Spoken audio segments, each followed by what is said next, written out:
In our Fame and Fortune segment today, artist Travis Scott now facing more than 300 lawsuits following his concert earlier this month that killed 10 people. Those lawsuits combined, by the way, totaling over $3 billion. Let's bring in Yahoo Finance's Allie, Canal, who's been talking to some lawyers about these lawsuits. Certainly, the legal challenges are mounting. I guess the big question here is, to what extent will Travis Scott be found to be financially liable?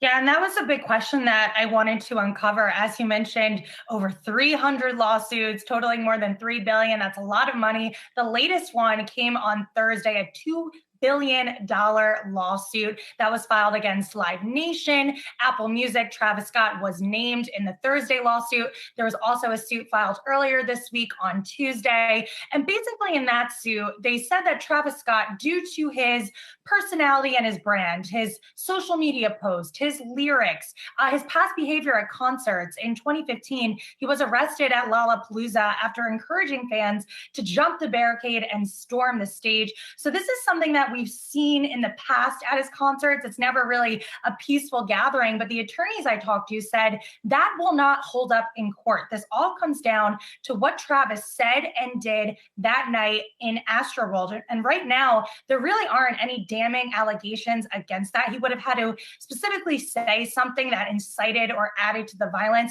We don't have that at the moment. So more likely than not, he will be dismissed from this case. They said the onus could likely fall on the security company, along with the event promoters like Live Nation and ScoreMore. But even then, there is potential for more finger pointing. They could potentially sue each other if they are found liable. Security company could say, look, we told Live Nation that we don't have enough bodies to cover this, but they said this is a budget and that's how you have to go along with this. So there's still a lot to be worked out here. There's definitely some big names. I don't think we're going to have an answer tomorrow, next week, next month, or even next year, but it's something that we're watching very closely. Well, and Allie, let's say Travis skates from this. He doesn't have to pay a dime, wins the lawsuits. There's got to be some fallout from in his career for future events. I don't know, maybe even his record deals. Do you have a handle on that? Yeah, it's definitely going to impact his overall brand. One of the lawyers said if he was advising a client on risk management, he would probably tell them not to book Travis as a headliner or a performer just because of the violence that follows along with him.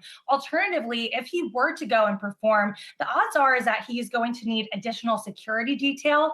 They might have to have special insurance coverage to make sure if something like this happened again, that they were covered. And all of that additional expense and additional cost would actually come out of his pocket. So that's something that could be something that we see moving forward. Another thing you have to think about is all of these brand deals. He does have this shoe collaboration with Nike.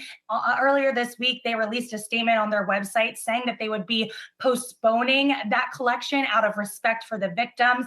Early 2022, there was supposed to be a collection between Travis Scott and Dior to be released. They are reportedly reevaluating that. So this is sort of a PR and marketing nightmare for these brands, but it's one of the risks that they take when they choose a celebrity to be the face of a product or be the face of a brand. So everyone is sort of trying to navigate this and figure it out as they go. But absolutely, this is something that will impact Travis Scott, his career. He was sort of at the top of his game. And now that this has happened, there's going to have to be some decisions to be made moving forward. Yeah, it's a fascinating and tragic story. Thank you for that report. Yahoo Finance's Allie Canal.